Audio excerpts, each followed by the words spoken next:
നമസ്കാരം. ഭാരതത്തിന്റെ സുരക്ഷയ്ക്ക് നേരെ ഒളിയം പെയ്യാൻ ബംഗാൾ ഉൾക്കടലിൽ പുതിയ താവളമൊരുക്കുകയാണ് ചൈന. നമ്മുടെ കിഴക്കൻ അതിർത്തിയെ വിഴുങ്ങാൻ ശ്രമിക്കുന്ന ചൈനീസ് കുബുദ്ധിക്ക് മുന്നിൽ വൻമതിലൊരുക്കി തടയിടാൻ ഭാരതം സജ്ജമാണ്.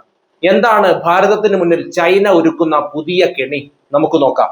അയൽ രാജ്യമായ ബംഗ്ലാദേശിലെ മോംഗ്ല തുറമുഖവുമായി ബന്ധപ്പെട്ട് ചൈന നടത്തിക്കൊണ്ടിരിക്കുന്ന ചില നിഗൂഢമായ ഇടപെടലുകൾ ഇന്ത്യൻ പ്രതിരോധ മേഖലയിൽ വലിയ ചർച്ചകൾക്കും ആശങ്കകൾക്കും വഴിമാറിയിരിക്കുകയാണ്.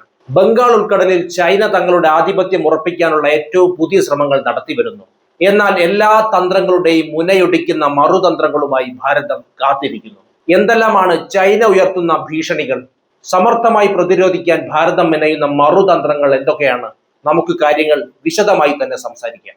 ഭൂമിശാസ്ത്രപരമായി ഭാരതത്തിന് ഏറ്റവും തന്ത്രപ്രധാനമായ ഒരു മേഖലയാണ് ബംഗാൾ ഉൾക്കടൽ. ഇന്ത്യയുടെ കിഴക്കൻ തീരങ്ങളുടെ സുരക്ഷ മാത്രമല്ല, വടക്കു കിഴക്കൻ സംസ്ഥാനങ്ങളിലേക്കുള്ള കണക്ടിവിറ്റിയും ഈ കടലിനെ ആശ്രയിച്ചാണ് നിലനിൽക്കുന്നത്. ഈ ബംഗാൾ ഉൾക്കടലിലെ രണ്ടാമത്തെ ഏറ്റവും വലിയ തുറമുഖമാണ് ബംഗ്ലാദേശിലെ മോംഗ്ല പോർട്ട്. കഴിഞ്ഞ കുറച്ചു കാലമായി ഈ തുറമുഖത്തിന്റെ നവീകരണ പ്രവർത്തനങ്ങളിലും വികസനത്തിലും ചൈന വൻതോതിൽ പണം നിക്ഷേപിക്കുന്നുണ്ട്. ചൈനയുടെ Chinese national technical import and export corporation എന്ന കമ്പനിക്കാണ് മോംഗ്ല തുറമുഖത്തിന്റെ വികസന ചുമതലകൾ ലഭിച്ചിരിക്കുന്നത്. കോടിക്കണക്കിന് ഡോളർ ചെലവഴിച്ച് തുറമുഖത്തിന്റെ ആഴം കൂട്ടാനും പുതിയ ടെർമിനലുകൾ പണിയാനും ചൈനീസ് കമ്പനികൾ അതിവേഗം നീങ്ങുകയാണ്. ഒറ്റനോട്ടത്തിൽ ഇതൊരു സാധാരണ സാമ്പത്തിക വ്യാപാര കരാറായി തോന്നാമെങ്കിലും ഇതിനു പിന്നിൽ ഇന്ത്യയെ ലക്ഷ്യമിട്ടിട്ടുള്ള കടുത്ത സൈനിക തന്ത്രങ്ങൾ ഉണ്ടെന്നാണ് അന്താരാഷ്ട്ര നിരീക്ഷകർ വിലയിരുത്തുന്നത്. എന്തുകൊണ്ടാണ് ചൈനയുടെ ഈ നീക്കം ഇന്ത്യയെ ഇത്രത്തോളം ആശങ്കപ്പെടുത്തുന്നത് എന്ന് നാം കൃത്യമായി മനസ്സിലാക്കേണ്ടതുണ്ട്. ചൈന വർഷങ്ങളായി ഇന്ത്യയെ ചുറ്റി വരിഞ്ഞ് തളയ്ക്കാൻ ശ്രമിക്കുന്ന ഒരു തന്ത്രമുണ്ട്. അതിനെയാണ് നമ്മൾ സ്ട്രിംഗ് ഓഫ് പേൾസ് അഥവാ മുത്തുമാല തന്ത്രം എന്ന് വിളിക്കുന്നത്. ഇന്ത്യയുടെ അയൽ രാജ്യങ്ങളിൽ വലിയ നിക്ഷേപങ്ങൾ നടത്തി അവിടുത്തെ തുറമുഖങ്ങൾ തങ്ങളുടെ നിയന്ത്രണത്തിലാക്കുക എന്നതാണ് ചൈനയുടെ രീതി. പാകിസ്ഥാനിലെ ഗ്വാദൻ തുറമുഖം, ശ്രീലങ്കയിലെ ഹമ്പൻ തോട്ട തുറമുഖം, മ്യാൻമറിലെ ക്യുക് പ്യൂ തുറമുഖം എന്നിവയെല്ലാം ഇതിനോടകം തന്നെ ചൈനീസ് സ്വാധീനത്തിലായി കഴിഞ്ഞു. ഇതിന്റെ അടുത്ത കണ്ണിയായാണ് ഇപ്പോൾ ബംഗ്ലാദേശിലെ മോംഗ്ല തുറമുഖത്തെ ചൈന മാറ്റിയെടുക്കാൻ ശ്രമിക്കുന്നത്. ഈ തുറമുഖം കൂടി ചൈനയുടെ കൈപ്പിടിയിലായാൽ ഇന്ത്യയുടെ കിഴക്കൻ അതിർത്തി പൂർണ്ണമായും ചൈനീസ് നിരീക്ഷണ വലയത്തിലാകും. പ്രത്യേകിച്ച് ഇന്ത്യയുടെ ചിക്കൻ സ്നെഗ് എന്ന് വിളിക്കപ്പെടുന്ന സിലിഗുരി കോറിഡോറിന് തൊട്ടടുത്താണ് ബംഗ്ലാദേശ് സ്ഥിതി ചെയ്യുന്നത്. ഇന്ത്യയുടെ വടക്കു കിഴക്കൻ സംസ്ഥാനങ്ങളെ ബാക്കി ഇന്ത്യയുമായി ബന്ധിപ്പിക്കുന്ന വെറും 22 കിലോമീറ്റർ മാത്രം വീതിയുള്ള അതീവ തന്ത്രപ്രധാനമായ ഒരു പാതയാണിത്. ഒരു യുദ്ധമുണ്ടായാൽ സിലിഗുരി കോറിഡോറിനെ ലക്ഷ്യമിടാൻ ചൈനയ്ക്ക് ബംഗ്ലാദേശിലെ തങ്ങളുടെ സാന്നിധ്യം വലിയ കരുത്ത് നൽകും. അതുമാത്രമല്ല, ഇന്ത്യയുടെ മിസൈൽ പരീക്ഷണ കേന്ദ്രമായ ഒഡീഷയിലെ അബ്ദുൽ കലാം ദ്വീപ്, വിശാഖപട്ടണത്തെ ഇന്ത്യൻ നാവികസേനയുടെ കിഴക്കൻ കമാൻഡ് ആസ്ഥാനം, ഇന്ത്യയുടെ അണുകേന്ദ്രങ്ങൾ എന്നിവയെല്ലാം ബംഗാൾ ഉൾക്കടലിന് സമീപമാണ് സ്ഥിതി ചെയ്യുന്നത്. മോംഗ്ല തുറമുഖത്ത് ചൈനീസ് കപ്പലുകൾക്കും അന്തർവാഹിനികൾക്കും താവളമൊരുങ്ങിയാൽ ഇന്ത്യയുടെ ഈ രഹസ്യ സൈനിക നീക്കങ്ങളെല്ലാം വളരെ എളുപ്പത്തിൽ നിരീക്ഷിക്കാൻ ചൈനയ്ക്ക് സാധിക്കും. ഇവിടെ നമ്മൾ മറ്റൊരു പ്രധാന ചരിത്ര സത്യം കൂടി ഓർക്കേണ്ടതുണ്ട്. കടക്കെണിയിൽ പെടുത്തുക എന്നത് ചൈനയുടെ സ്ഥിരമടവാണ്. ദരിദ്രമോ വികസ്വരമോ ആയ രാജ്യങ്ങൾക്ക് വൻതോതിൽ പലിശയ്ക്ക് പണം കടം കൊടുക്കുക, പിന്നീട് ആ രാജ്യം സാമ്പത്തിക പ്രതിസന്ധിയിലാകുമ്പോൾ കടം വീട്ടുന്നതിന് പകരമായി അവരുടെ തന്ത്രപ്രധാനമായ ഭൂമിയോ തുറമുഖങ്ങളോ 100 വർഷത്തേക്ക് പാട്ടത്തിന് വാങ്ങുക. ശ്രീലങ്കയിലെ ഹമ്പൻ തോട്ട തുറമുഖത്തിന്റെ കാര്യത്തിൽ സംഭവിച്ചത് ഇതാണ്. ശ്രീലങ്കയ്ക്ക് കടം വീട്ടാൻ കഴിയാതെ വന്നപ്പോൾ ആ തുറമുഖം ചൈന സ്വന്തമാക്കി. ഇപ്പോൾ അവിടെ ചൈനീസ് ചാരക്കപ്പലുകൾ സ്ഥിരമായി വരാൻ തുടങ്ങി. സമാനമായ ഒരു അവസ്ഥ ബംഗ്ലാദേശിനും ഉണ്ടാകുമോ എന്നാണ് ഇന്ത്യ ഭയപ്പെടുന്നത്. മോംഗ്ല തുറമുഖ വികസനത്തിന്റെ പേരിൽ ബംഗ്ലാദേശിനെ വലിയൊരു സാമ്പത്തിക കെണിയിലാക്കാൻ ചൈനയ്ക്ക് കഴിഞ്ഞാൽ ഭാവിയിൽ അവിടെ തങ്ങളുടെ നാവികസേന താവളം പണിയാൻ ചൈന ബംഗ്ലാദേശിനെ നിർബന്ധിച്ചേക്കാം. എന്നാൽ ഈ നീക്കങ്ങളെല്ലാം വെറുതെ നോക്കി നിൽക്കുകയല്ല ഇന്ത്യ ചെയ്യുന്നത്. ചൈനയുടെ ഭാഗത്തു നിന്ന് ഇങ്ങനെ ഒരു നീക്കം ഉണ്ടാകുമെന്ന് മുൻകൂട്ടി കണ്ടുകൊണ്ട് ഭാരത സർക്കാർ വളരെ ശക്തമായ നയതന്ത്ര പ്രതിരോധ നീക്കങ്ങൾ ആരംഭിച്ചു കഴിഞ്ഞു. ബംഗ്ലാദേശുമായി ചരിത്രപരമായ വലിയൊരു സൗഹൃദം ഭാരതത്തിനുണ്ട്.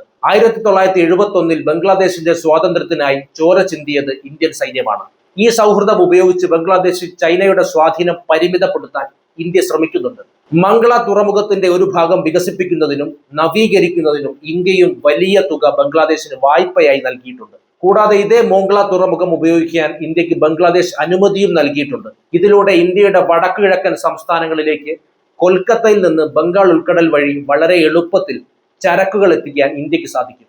ചൈന അവിടെ പൂർണ്ണ ആധിപത്യം നേടാതിരിക്കാൻ ഇന്ത്യ തങ്ങളുടെ സാന്നിധ്യം അവിടെ ശക്തമാക്കുകയാണ്. മാത്രമല്ല ചൈനയുടെ മുത്തുമാല തന്ത്രത്തെ പ്രതിരോധിക്കാൻ ഇന്ത്യ നടപ്പിലാക്കുന്ന ഒരു പദ്ധതിയുണ്ട്. അതാണ് മാല്യം തന്ത്രം അഥവാ നെക്ലേസ് ഓഫ് ഡയമണ്ട്സ്. ഇതിന്റെ ഭാഗമായി ഒമാൻ, മൗറീഷ്യസ്, മഡഗാസ്കർ, ഇന്തോനേഷ്യ തുടങ്ങിയ രാജ്യങ്ങളിലെ തുറമുഖങ്ങളിൽ ഇന്ത്യ തങ്ങളുടെ സാന്നിധ്യവും സൈനിക സഹകരണവും ഉറപ്പാക്കിയിട്ടുണ്ട്.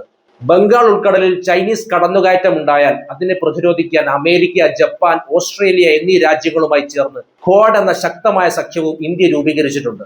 ഈ രാജ്യങ്ങളുടെ നാവികസേനകൾ ഒന്നിച്ച് ബംഗാൾ ഉൾക്കടലിൽ നടത്തുന്ന മലബാർ സൈനിക അഭ്യാസങ്ങൾ ചൈനയ്ക്കുള്ള കടുത്ത മുന്നറിയിപ്പാണ്.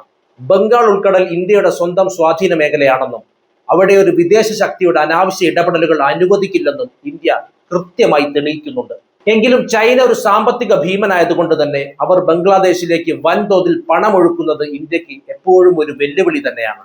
ബംഗ്ലാദേശ് പലപ്പോഴും ഇന്ത്യയുടെയും ചൈനയുടെയും താല്പര്യങ്ങൾക്കിടയിൽ ഒരു ബാലൻസിംഗ് നടത്താൻ ശ്രമിക്കുകയാണ്. ഇന്ത്യ തങ്ങളുടെ ഏറ്റവും അടുത്ത സൗഹൃദ രാജ്യവും അയൽക്കാരനുമാണ്. എന്നാൽ ചൈന തങ്ങളുടെ വികസനത്തിന് വൻതോതിൽ പണം നൽകുന്ന പങ്കാളിയുമാണ് എന്നതാണ് ബംഗ്ലാദേശിന്റെ നിലപാട്. തങ്ങളുടെ മണ്ണിൽ ഇന്ത്യയുടെ സുരക്ഷയ്ക്ക് ഭീഷണിയാകുന്ന തരത്തിലുള്ള സൈനിക ഇടപെടലുകൾ നടത്താൻ ചൈനയെ അനുവദിക്കില്ലെന്ന് ബംഗ്ലാദേശ് ഇന്ത്യക്ക് പലതവണ ഉറപ്പു നൽകിയിട്ടുണ്ടെങ്കിലും ചൈനയുടെ കൗശലപൂർവമായ സമ്മർദ്ദങ്ങൾക്ക് മുന്നിൽ അവർക്ക് എത്രത്തോളം പിടിച്ചു നിൽക്കാൻ കഴിയുമെന്നത് കാത്തിരുന്ന് കാണേണ്ട കാര്യമാണ്. അവസാനമായി നമ്മൾ മനസ്സിലാക്കേണ്ടത് ഭാരതത്തിന്റെ സുരക്ഷ എന്നത് നമ്മുടെ അതിർത്തികളിൽ മാത്രമല്ല, നമുക്ക് ചുറ്റുമുള്ള കടലുകളിലും കിടക്കുന്നു എന്നതാണ്. ചൈന ബംഗ്ലാദേശിലെ മോംഗ്ല തുറമുഖത്തിലൂടെ ഇന്ത്യയെ ഞെട്ടിക്കാൻ ശ്രമിക്കുന്നുണ്ടെങ്കിലും ഇന്ത്യയുടെ പ്രതിരോധ സംവിധാനങ്ങളും നയതന്ത്ര ലോകവും പൂർണ്ണ സജ്ജമാണ്. ഇതൊരു സാമ്പത്തിക മത്സരം മാത്രമല്ല, ഏഷ്യയിലെ ഏറ്റവും വലിയ രണ്ട് ശക്തികൾ തമ്മിലുള്ള അതിജീവനത്തിന്റെ പോരാട്ടം കൂടിയാണ്. നമ്മുടെ സമുദ്ര അതിർത്തികൾ സുരക്ഷിതമായി സൂക്ഷിക്കുന്നതിനൊപ്പം അയൽ രാജ്യങ്ങളെ ചൈനയുടെ കടക്കണിയിൽ നിന്ന് രക്ഷിക്കാനുള്ള ശക്തമായ നയതന്ത്ര നീക്കങ്ങൾ ഇന്ത്യ തുടരുക തന്നെ ചെയ്യും. ബംഗാൾ ഉൾക്കടൽ എപ്പോഴും സമാധാനത്തിന്റെ മേഖലയായി നിലനിർത്താൻ ഭാരതത്തിന് കഴിയുമെന്ന് തന്നെ നമുക്ക് ഉറച്ചു വിശ്വസിക്കാം. സാമ്പത്തിക ശക്തിയും കൗശലവും കൊണ്ട് ചൈന ഉയർത്തുന്ന വെല്ലുവിളികൾ എത്ര വലുതാണെങ്കിലും അതിനെയെല്ലാം അതിജീവിക്കാനുള്ള നട്ടെല്ലും നയതന്ത്ര മികവും ഇന്നത്തെ ഭാരതത്തിനുണ്ട്. ബംഗാൾ ഉൾക്കടൽ എന്നും സമാധാനത്തിന്റെയും ഭാരതത്തിന്റെ സ്വാധീനത്തിന്റെയും മേഖലയായി തന്നെ നിലനിൽക്കുകയും ചെയ്യും. ചൈനീസ് കുബുദ്ധികളുടെ ഒളിയമ്പുകളെ നേരിടാൻ ഭാരതം സദാ സജ്ജമാണ്, സദാ ജാഗരൂകമാണ്. എന്താണ് ഈ വിഷയത്തെക്കുറിച്ചുള്ള നിങ്ങളുടെ അഭിപ്രായം? എന്തായിരുന്നാലും കമന്റ് ചെയ്യൂ. നമുക്ക് മറ്റൊരു വിഷയവുമായി വീണ്ടും കാണാം. നന്ദി.